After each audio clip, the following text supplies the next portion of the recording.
Hi, my name is Caitlin Shear, and I'm gonna go and tell you guys a little bit about um, the Lizzie Borden house. One of the rooms in the house, one of the most important rooms, is where the mother of the house was murdered. Mrs. Borden, she was last seen by Lizzie, so Lizzie says, at 9 o'clock in the morning, and by the maid Bridget, which they called her Maggie. I'm not sure why.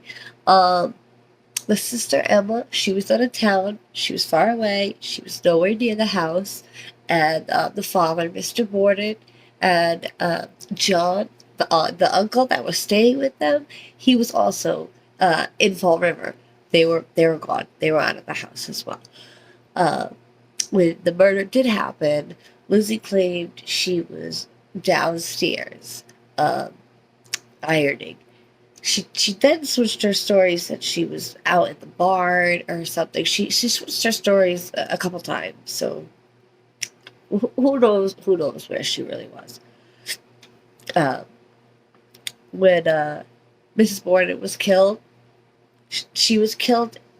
She was killed in the room that the uncle had slept in the night before.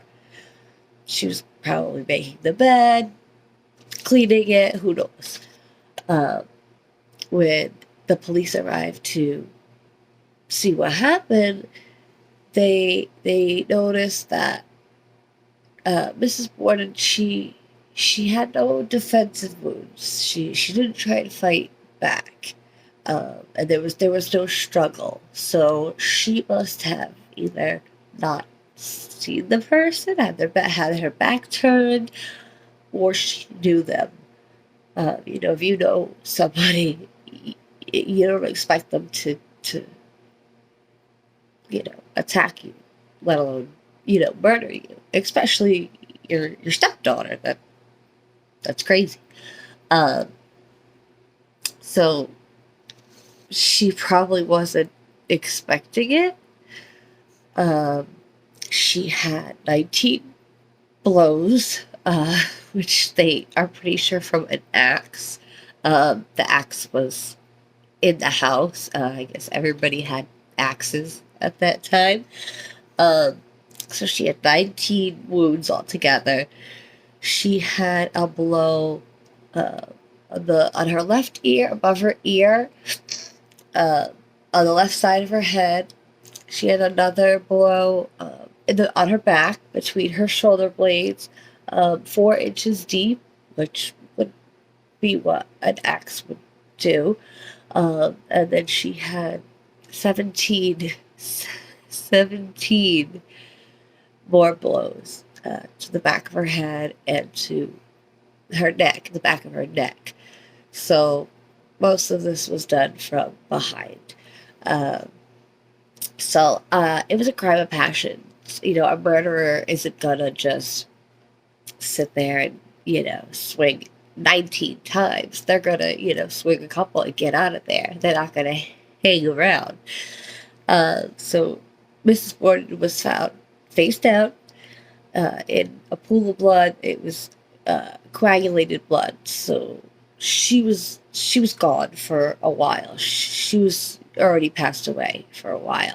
Um, police they did the police and who did the autopsy, they said she died around 9:30, which just happens to be uh, a half an hour after Lizzie said that she saw her.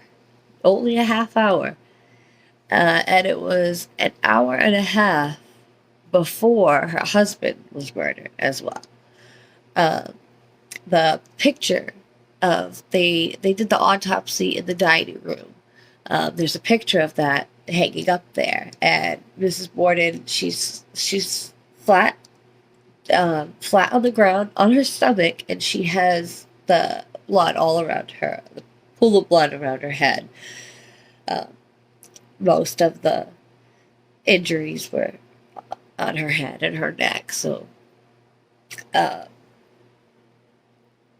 the crime scene photo that they took was they never took crime scene photos. They never took pictures of it. They never took pictures for evidence. But this was, I guess, such a gruesome crime uh, that it was the first time that in America that they ever uh, took pictures of that. That's why it's so famous, and because they never found out who did it. You know, some people think it was Lizzie. Some people think it was the uncle. Some people think that it was the maid and Lizzie. Some people think, they don't know who did it. She went to trial. Lizzie went to trial. Um, she was acquitted. But people still think that she was the one that did it. Um, I guess we'll never know. That's why this house is so famous and this case is so famous. People want to stay here. They want to sleep overnight. They want to stay, especially in the Axe murder room, the one that the John Morse room, the one that Mrs. Borden was murdered in. It's famous. It's famous for that. Um, and I think it's just crazy that we'll never really know what happened or who did it. Um, yeah, that's why it's just a really scary and a guarantee haunted famous house. Um, Sorry for my voice. I have some allergies, so I apologize for that. But thank you very much.